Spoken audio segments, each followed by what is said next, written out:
sama-sama tayong magiging sarakli.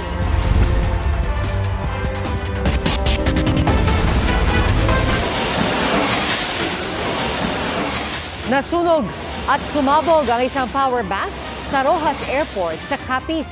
Nag-spark at nagapoy ito sa gitna ng inspeksyon ng bagahe ng pasaherong papuntang Maynila. Agad namang naapula ang apoy. Walang nasugatan sa insidente. Ayon sa Civil Aviation Authority of the Philippines, lagpas umano ang power bank sa pinapayagan lang na 160 watt-hour allowable capacity sa mga flight. Posible magkasa ng transport strike ang isang grupo kung sasampa sa 60 piso ang kada litro ng diesel. Ang hirit po nila, tanggalin muna ang ilang buwis sa langis, pero ang sabi po ng Energy Department, sa Kongreso yan nakasalalay. Saksi, si Bernadette Reyes. Kapag naipatupad na ang dalawang big-time oil price hike ngayong linggo, magiging mahigit 51 pesos ang pinakamurang presyo ng kada litro ng diesel sa Metro Manila. Batay sa datos mula sa Energy Department at oil companies na sinuri ng GMA Integrated News Research. Ayon sa grupong Piston, hindi malayong magkasa sila ng tigil pasada pag sumampa sa higit 60 pesos kada litro ang diesel. Hindi malayo kung ito ay walang magiging malinaw at konkretong tugon ng gobyerno. Talagang hahantong tayo sa tigil pasada, hindi lamang dito sa National Capital Region kundi sa buong bansa. Mas mataas ang krudo sa mga rehiyon sa rito sa NCR. Kaya talagang mahirapan, talagang hahantong at hahantong ito sa isang mas malaking pagkilos ng ating mamamayan. Kung pagsasamahin, aabot sa halos 4 hanggang mahigit 5 piso ang kabuang big-time oil price hike ngayong linggo. Bunsod ng sigalot sa pagitan ng Israel at Iran kung saan sumali na nga ang Amerika. Tugon ng gobyerno ng Pilipinas, fuel subsidy. Ayon sa Department of Transportation, kahit yung mga jeepney na hindi pa consolidated, kasamang mabibigyan ng subsidy. Gayon din ang mga bus, taxi, UV Express, pati TNVS at iba pang ride-hailing service at delivery service na pangangasiwaan ng DICT at mga tricycle na pangangasiwaan ng DILG. Good news. Siyempre, ang hirap ng biyahe ngayon, tapos wala pa ganong pasahero. Malaking tulong sa amin yun. Nagpapasalamat naman ng ilang transport group pero sana raw hindi na maulit ang mga naging problema noon. Ang ibang mga card na inisyo ng Land Bank ay mga walang pondo. Maraming operator ang may problema dito sa pasadang card na ito ng Land Bank. Kanya hindi sila nakakuha ng fuel subsidy. Pero may mga nakukulangan din sa ayuda. Ayon sa grupong Piston, tatagal lang daw ang ayuda ng ilang araw. Kaya naman panawagan nila ang pangmas matagalang solusyon. Dahil siya naman ang Pangulo ng ating bansa, pwede siyang maglabas ng isang executive order na isuspindi yung usapin ng mataas na buwis sa produktong petrolyo sa ilalim ng bat at saka ng isaysak sa langis. Pero wala raw sa kamay ng ehekutibo yan ayon sa Department of Energy. Wala ho tayo sa lugar, no? Yan ay isang gawain at wisdom na panggagalingan ho ng Congress. Pag-usapan ho yan kung sakasakali kung ano magiging effect niyan. Dahil pag nawala ho yung 400 billion pesos collection ng revenue ng gobyerno, ano ho ang ipapalit? Sa ngayon, kumalmang espekulasyon sa sigalot sa Middle East kasunod ng inanunsyong ceasefire umano ni US President Donald Trump sa pagitan ng Iran at Israel. Bumaba sa $69 kada bariles ang presyo ng krudo mula sa halos $80 kahapon. Ang utos pa rin ng presidente is we make sure that we protect the Filipino people from the impact of the oil price hike. Meaning po, most especially those na gumagamit ng public utility vehicles, our farmers and our fisher folk. The impact is so minimal to our economy that doesn't seem alarming as of now. Basta hindi lang siya aakyat ulit or the conflict worsens. Isa sa pinangangambahan kung isasara ng Iran ang Strait of Hormuz na dinadaanan ng petroleum products mula sa iba't ibang oil at liquefied natural gas producing countries. Nasa 17 to 20.8 million na bariles ng krudo o nasa 1/5 ng supply ng buong mundo ang idinaan sa naturang daluyan kada araw sa nakaraang 3 taon. Wala pang linaw kung matutuloy ang hakbang na batay sa mga ulat ay pinaburan ng Iranian Parliament pero kailangan pang dumaan sa kanilang National Security Council. There are other OPEC countries that have, in total, have 5.5 million na reserves, so pwede nila i-cover. And if that is not possible, we also have other countries like US, Canada, Brazil, and other countries that can be sources also. Para sa GMA Integrated News, ako si Bernadette Reyes, ang inyong saksi. Trahedyang sinapit ng 4 na sakay ng rescue vehicle na nahulog sa ilog sa Zamboanga del Norte. At sa Bulacan naman, patay ang isang negosyante matapos pagnakawan at pagbabarilin. Saksi, si Efren Mamak ng GMA Regional TV. Sa kuha ng CCTV, makikita ang 4 na lalaki na sakay ng 2 motorsiklo na huminto sa isang gasolinahan sa barangay Bagbagin, Santa Maria, Bulacan nitong linggo ng madaling araw. Doon nila namataan ang kanilang bibiktimahin na nataon na bumibili ng burger sa lugar. Maya-maya pa'y bumaba ang 2 angkas ng motorsiklo at agad na nilapitan ang biktima. Ang salarin na nakasuot ng kulay pula na helmet ay agad na inagaw ang bag ng biktima ngunit nakipagbuno ito. Habang ang isa namang salarin sumakay sa motorsiklo ng biktima at pinaandar. Itinulak ng biktima ang salarin na sumakay sa kanyang motorsiklo ngunit dito na siya binaril ng nakakulay pula na helmet. Isinugod pa ang biktima sa pinakamalapit na ospital ngunit hindi na siya umabot ng buhay. Kinilala ang biktima na si Crisaldo de la Cruz Mendoza, 37 anyos.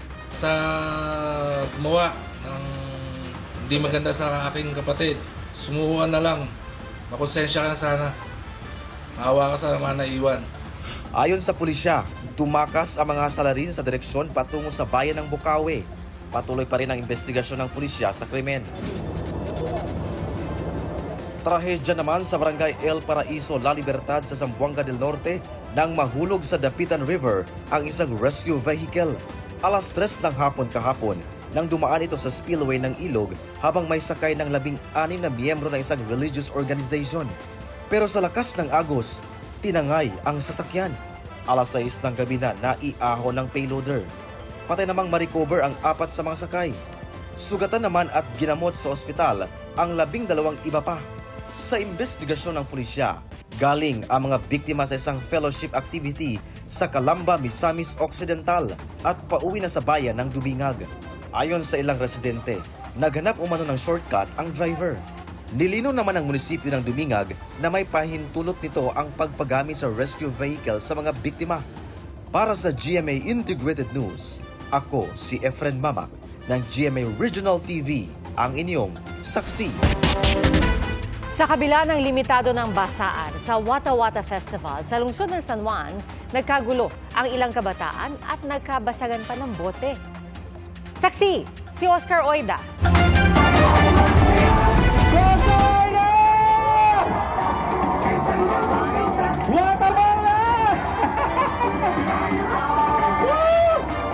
Bata man o matanda, walang maiiwang hindi basa sa pagdiriwang ng Wata Wata Festival sa San Juan.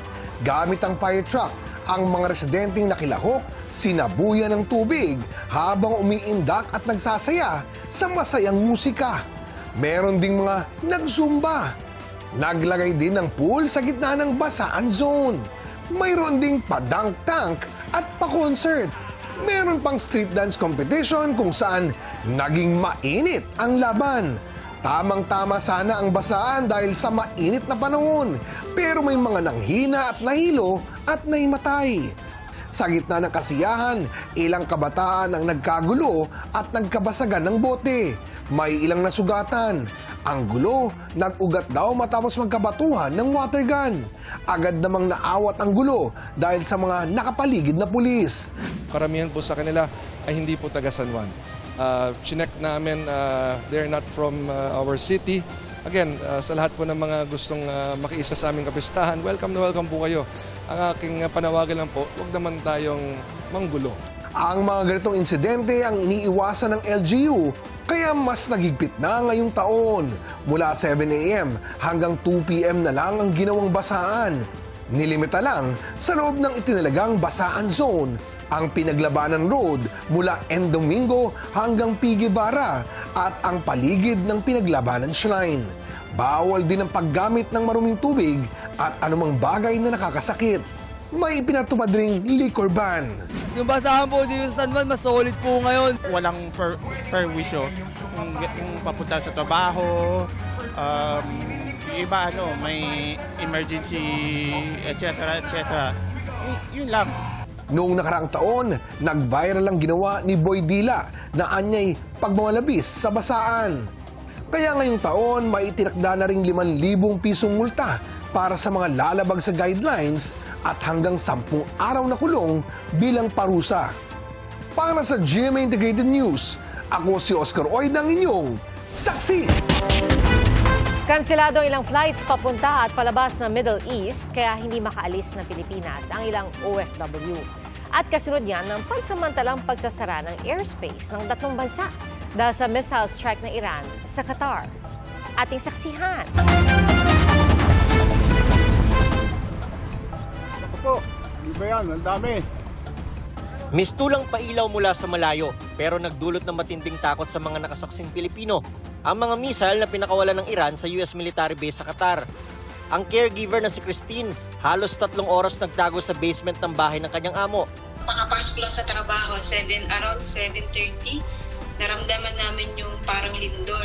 Yung amo ko, yung madam, biglang bumaba, sabi magtago nga kami sa basement. And then yun nga, lahat kami nagbabaan. Pero hindi raw siya mapakali dahil nasa kalsada pa ang asawa niyang naka-duty noon bilang delivery rider. First time, kinabahan po talaga ako, ma'am. Kasi feeling ko parang tuloy-tuloy na siya. Pero pinakalma lang din kami ng mga lokal dito. Dahil sa missile strike, pansamantalang ipinagbawal ang paglipad ng anumang sasakyang panghimpapawid, papasok at palabas ng Qatar. Gayon din ang Kuwait at Bahrain. Pero pinayagan na ulit ang mga biyahe. Naghahanap na raw ang gobyerno ng iba pang ligtas na ruta na posibleng gamitin para mapauwi ang nasa mahigit 300 nagpaparepatriate na OFW. At this point, we are currently also considering or studying that availing of a chartered flight. Alam ko yung iba sa inyo, alam yung ating naging chartered flight going to Lebanon. We have to consider restrictions in airspace, host country permits, and other measures para sa ma-ensure yung safety ng ating mga kababayan. Siniguro ng OWA at DMW na tutulungan ng pamahalaan ng mga OFW. Magpasyaman silang umuwi o manatili sa Israel, Iran at iba pang bansa sa Middle East. Bukod sa financial assistance, may tulong din para sa kanilang trabaho, tirahan at kalusugan. Bukas din sila para sa mga undocumented OFW na apektado ng gulo. Hindi kami tumitingin sa dokumento pagtungkol sa pagtulong, lalo naman ngayon na may ganitong nangyayari. Alam naman, magkwentahan pa tayo kung sino nakarehistro o wala. Bukas na ulit ang airspace ng Qatar, Kuwait at Bahrain. Pero habang wala pang kasiguruhan, maraming airlines na nagkansela ng flight sa buong Middle East hanggang sa katapusan. Ngayong araw, kanselado ang 7 biyahe ng PAL, 4 na biyahe mula Doha, Riyadh at Dubai pauwi ng Pilipinas, at 3 flights mula Manila papuntang Doha, Riyadh at Dubai. Apektado ang mga OFW na pabalik na sana sa Qatar. Anong kita mo? Wala po. Wala po. Stay muna sa accommodation. Hanggang wala pa pong flight. Hindi ka uuwi sa Nueva Ecija? Hindi pa po siguro. Bakit? Wala pong pera. Pamasahe pa uwi. Walang missile attack sa Saudi, pero maraming international flights ang nakansela sa panganib ng GPS interference. Kinakabahan naman, pero kaya. Ipagdasal po na sana maging okay na po. Para sa GMA Integrated News, ako si Nico Wahe, ang inyong saksi. Sangkot umano ang ilang pulis sa pagkawala ng ilang sabongero ayon sa whistleblower at isa sa mga akusado na si alias Totoy. May hinihintay na lang daw siya bago iharap ang sarili sa mga otoridad. Ang mga kaanak naman ng nawawalang sabongero nakipagpulong sa Commission on Human Rights. Saksi, si June Veneracion. Mayat-maya ang pagpatak ng luha ni Maria Carmelita Lasco habang nasa kandungan niya ang larawan ng anak na si Ricardo, isa sa mga nawawalang sabongero. Inabutan na siya ng matinding karamdaman sa 4 taon niyang paghahanap sa anak. Sa sitwasyon kong ito, nakakaya kong lumuhod hanggang makarating ako ng anak. Kasi hindi naman basta-basta magpalaki ng isang anak, di ba? Kasama ni Carmelita ang mga kamag-anak ng iba pang missing sabongeros para sa prayer rally sa loob ng compound ng Commission on Human Rights. Ang Commission on Human Rights po ay nandito para ipagpatuloy ang aming investigasyon. Yun pong paglutang nitong isang, sabihin na natin suspect dito po sa crime. Gusto po naming makausap siya, gusto po naming kuhanan siya ng affidavit. Sa eksklusibong panayam ng GMA Integrated News sa whistleblower na si alias Totoy, sinabi niyang mahigit pa sa 34 ang mga biktima. Ilan sila lahat, bale? Sa pagkakalam ko, 108 plus 1 sa Lipa Farm at saka sa Siniluan Farm. Di raw bababa sa 30 tao ang pinangalanan niya sa kanyang affidavit na may kinalaman umano sa pagkawala ng mga sabongero. Bukod sa mga sibilyan, meron din daw mga sangkot na security guard ng sabungan at mga pulis. Aabot ng 30 yan. Kasama na yung mga pulis at sibilyan yan. Mga ilan sibilyan? Limited ko lang mga 10 yung sibilyan o mahigit pa. Yung mga nasa serbisyo? Sa serbisyo, mga 20 yan, nasa 20 yan sila. Kasama rin daw sa kanyang isiniwalat ang may-ari ng lugar kung saan umano ibinaon ang labi ng mga biktima. Pinakitaan nila ako ng video. Diyan lang yan sa Talisay. Wala isdaan po yan. May-ari kasama sa kakasuhan. Uniformado yan. Pulis? Yes. Dahil sa nalalaman niya, may mga banta na umano sa kanyang buhay. Palipat-lipat ng tirahan kasi matitris nila ako kung saan at magagaling yung mga yan. Nauna lang sinabi ni Justice Secretary Jesus Crispin Rimulya na pinag-uusapan na ng kagawaran at ng PNP ang pagsasailalim kay alias Totoy sa Witness Protection Program. Iginate din ng PNP na nakahanda silang protektahan sa alias Totoy. Regardless po kung sino po ang involved dito, sibilyan, mataas na tao at even yung mga kabako po natin, wala po tayong sasantuhin po dito. Ayon kay alias Totoy, may hinihintay na lang siya bago iharap ang sarili sa mga otoridad. So ngayon, inaayos lang yung dokumento tulad ng sinabi ko doon sa kamag-anak. Bago matapos ang buwan, siguro sisikapin naman ng otoridad na siwalat ang lahat. Sa paglutang ni alias Totoy, na isa rin sa mga akusado na buhayan daw ng loob ang mga kaanak ng missing sabongero na makakakuha ng hustisya, pero alam din daw nilang mahaba pa ang kanilang laban. Kami po ay 4 na taon na mahigit na hirap na hirap. Sobrang napakahirap. Mahirap na nga yung buhay namin. Mahirap pa itong nangyari sa amin. Ipaabot ko sa inyo ngayon yung mastermind na gumagawa nito. Napakasakit sa amin. Siguro magulang ka rin. Magulang ka rin, may asawa ka rin, na may pamilya ka rin. Pero bakit kinuha mo yung mga mahal namin sa buhay? Kung sino ka man, sana makonsensya ka. Para sa GMA Integrated News, ako si Jun Veneracion, ang inyong saksi. Kinumpirma ni Vice President Sara Duterte na isa ang Australia sa kinonsidera para sa interim release ng amang si dating Pangulong Rodrigo Duterte. Pero ang hiling na interim release, ipinababasura ng Office of the Prosecutor ng International Criminal Court. Saksi si Marisol Abduraman. Australia is in the list of countries that are considered by the lawyers.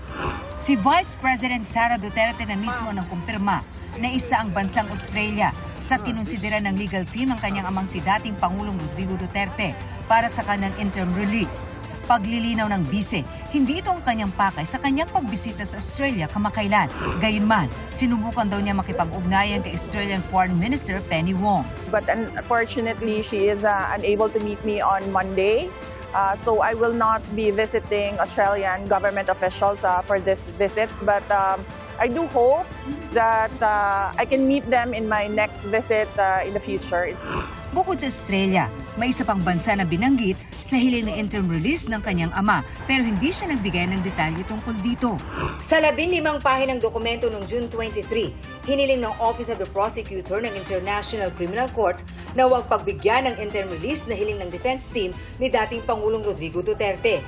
Ayon sa prosekusyon, kailangan nakadetain ang dating Pangulo sa The Hague, Netherlands para matiyak na haharap siya sa paglilitis, lalo't di raw nito tinatanggap ang pagkalehitimo ng legal proceedings laban sa kanya.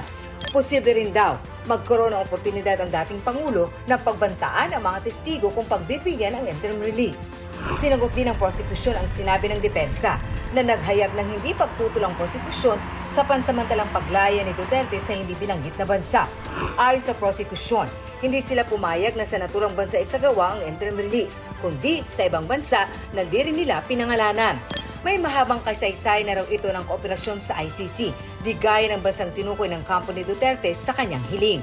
May mga redacted o itinago sa public version ng dokumento, pero nabanggit na kakain ng oras at magiging komplikado ang pagpapaharap sa dating Pangulo sa ICC.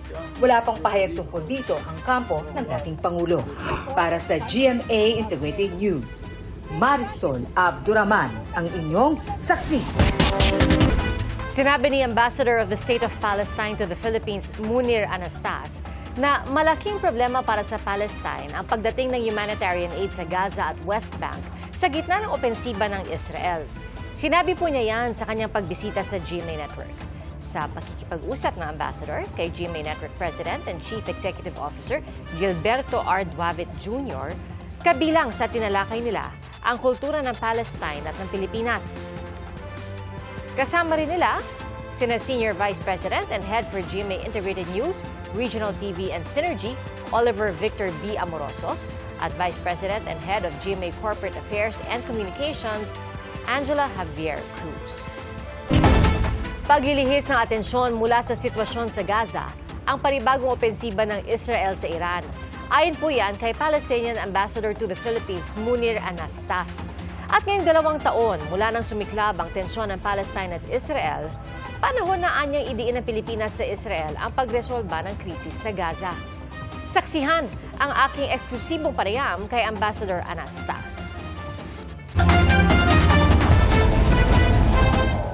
Habang nakatuon ang atensyon ng mundo sa lumalalang tensyon sa pagitan ng Israel at Iran at sa palitan ng opensiba sa pagitan ng Estados Unidos at Iran, maingat ding inoobserbahan ng Palestine ang sitwasyon. Magdadalawang taon na kasi at patuloy pa rin ang giyera sa pagitan nila ng Israel. Sa eksklusibong panayam ng GMA Integrated News, sinabi ni Palestinian Ambassador to the Philippines, Munir Anastas, na ang panibagong opensiba ng Israel sa Iran maituturing anyang paglilihis ng atensyon mula sa sitwasyon sa Gaza. Is the question why now? Why Israel attacked Iran right now? Knowing that since decades, Prime Minister Netanyahu was always saying that, Iran is too close of having or possessing the nuclear weapon. The attack came only 2 days before the meeting that was scheduled between the U.S. and Iran for the negotiations. Sinabi noon ng Israel na inatake nito ang Iran dahil gumagawa umano ito ng nuclear weapons, bagay na itinanggi ng Iran. Sa 20 buwang military campaign naman ng Israel sa Gaza, mahigit 50,000 ng Palestinians ang nasawi, mahigit 1 milyon ang lumisan ng kanilang tirahan. At sirang-sira na ang mga istruktura ayon sa health authorities sa Gaza. Itinuturing ito ng United Nations at ng mga kasaping bansa na matinding humanitarian crisis. Malawakan din ang malnutrisyon dahil hirap silang mahatiran ng pagkain, tubig, gamot at iba pang pangangailangan. It is against all, not only international law and international humanitarian law, it is completely immoral, it is unhuman, it is unacceptable. Dati na nagpahayag si Pangulong Bongbong Marcos ng pagkabahala kaugnay nito at tingin ng ambasador na papanahon ng idiin ng Pilipinas sa Israel na resolbahin nito ang krisis sa Gaza, lalo pat sinusubukan ng Pilipinas na makakuha ng non-permanent seat sa United Nations Security Council.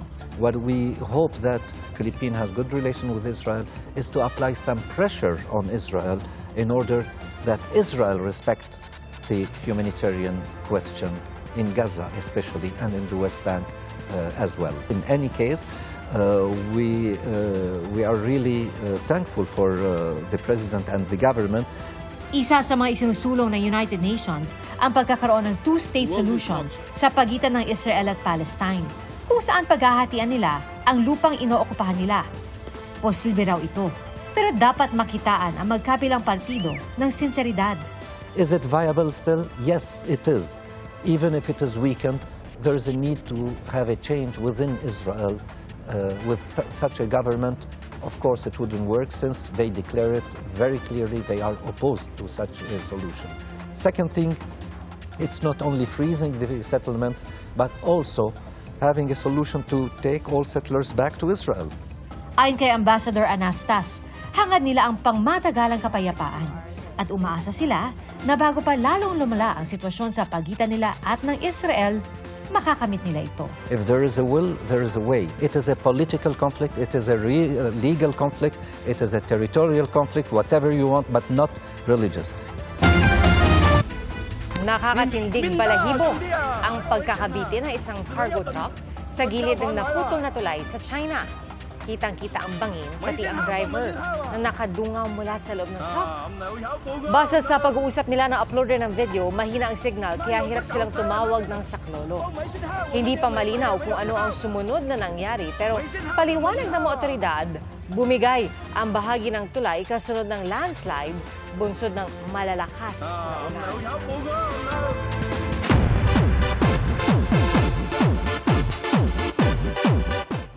Masaya ang reunion ng island girl ng Cebu na si Shuvi Etrata at ang kanyang pamilya. Ang nag-sponsor daw ng pamasahe nila pa Maynila ang fans ng kaduo niyang si Clarice de Guzman. At over pa sa OA ang closeness ng dalawa ngayon. Pero pag-amin ni Shuvi, nahirapan siya noong una lalo't isa siya sa mga huling housemate na pumasok sa bahay ni Kuya. Paano nga ba nabuo ang syukla? I was stick with, Isnir. Yung para sabi ko, kasi yung pag-uusap namin ni Isnir. Pero nung nakita ko silang lahat, my heart really told me na it's mom. Pinaglaban niya po ako sa mga housemates. Parang nakikita ko na medyo, somehow na medyo out of place ka, yung malayo ka na, hanggang sabi ko, gusto ko siyang nagkwentuhan po kami. Tapos tawa lang kami ng tawa. Nagkasundo po talaga kami. Hanggang sa paglabas, dama ang pagiging malapit nila sa isa't isa. At sinundo pa nga ni Shuvi ang kanyang mom sa bahay ni Kuya papunta rito sa GMA. Nakarating na po sa bansa ang 31 OFW na nagmula sa Israel at iba pang mga bansang apektado ng sigalot sa pagitan ng Israel at Iran. At live mula sa NAIA, saksi si Nico Wahe. Nico? Pia, pasado alas 7:30 ng gabi kanina nang lumapag dito sa NAIA Terminal 3 ang unang batch ng mga OFW na nirepatriate ng Department of Migrant Workers dahil sa kaguluhan sa Middle East. 31 lahat ang OFWs na dumating. 26 ang galing sa Israel, 3 ang mula sa Jordan, 1 sa Palestine at 1 rin mula sa Qatar. Sa mga nanggaling sa Israel, 19 ang caregiver, habang 7 naman ang mga hotel worker. Sa Doha, Qatar, nagmula ang eroplano ng OFWs na sinundo ni DMW Secretary Hans Kakdak. Lunes pa dapat ng gabi ang flight pabalik ng Manila, pero dahil sa pansamantalang pagsasara ng airspace ng Qatar ay hindi sila kaagad nakalipad. Kanina lang madaling araw sila nakalipad matapos muling buksan ang airspace ng Qatar. Pagdating, binigyan sila ng financial assistance ng DMW at OWA na nagkakahalaga ng 150,000 pesos. 10,000 piso naman ang initial cash aid ng DSWD. Ang gobyerno rin ang sasagot sa tutuluyan nila habang nasa Metro Manila at maging ng transportasyon pauwi sa kani-kanilang lugar. Sasailalim din sila sa psychosocial counseling. Sasagutin naman ng DOH ang kakailanganin nilang medical assistance, gaya ng isang buntis na kasama sa repatriation at isang cancer patient. Ang TESDA magpo-provide rin ng training for livelihood sa mga umuwing OFW. Kabilang sa mga nagpa-repatriate si Armando Naz na isang hotel worker sa Israel. Mahigit 2 taon na raw siya sa Israel at ito na ang pinakamalalang pag-ataking naranasan niya kaya nagdesisyon ng umuwi. Sa huling pag-atake naman ng Iran kanina sa Israel, isang Pilipina ang natrap sa bunker sa bahay ng kanyang amo. Pero agad naman daw itong na-rescue at hindi naman nasugatan. Ayon kay Secretary Kakdak, naka-total deployment ban na sa Israel, Iran at maging sa Lebanon. Itinawid sila from Tel Aviv to the border crossing, the Israeli-Jordanian border crossing kung saan nandun kami. Inatasan ako ng ating Pangulo na doon mismo sa lubungin. Pagdating namin ng Doha, Qatar, naramdaman namin muli doon yung tindi at posible talagang mga komplikasyon. Nagkaroon ng 9-hour delay pinababa kami ng eroplano, naka-board na kami. And then biglang inanunsyo sa PA system that the Qatari airspace had been closed. Mas marami kasi yung pinapalipad nilang mga missiles bago yung October 7. Ngayon, mas marami talaga araw-araw. Sa loob ng isang araw, 5 alarms, 4 alarms, ano na yun. Kahimbingan ng tulog mo, mag-a-alarm, bababa ka na naman, pusaakyat ka na naman. Pag ikaw na nakatira sa 7th floor, bababa ka to shelter.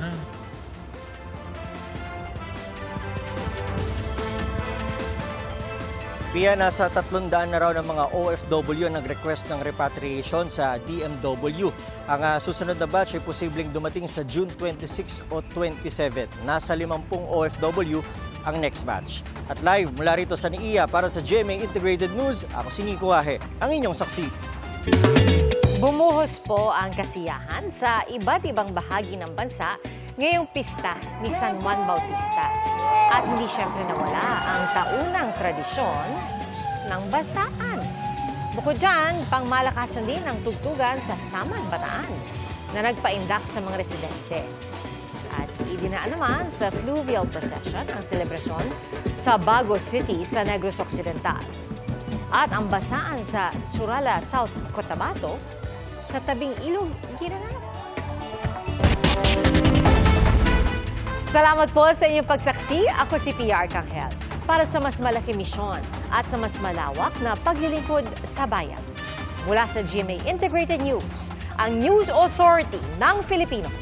Hanggang bukas, sama-sama po tayong magiging saksi.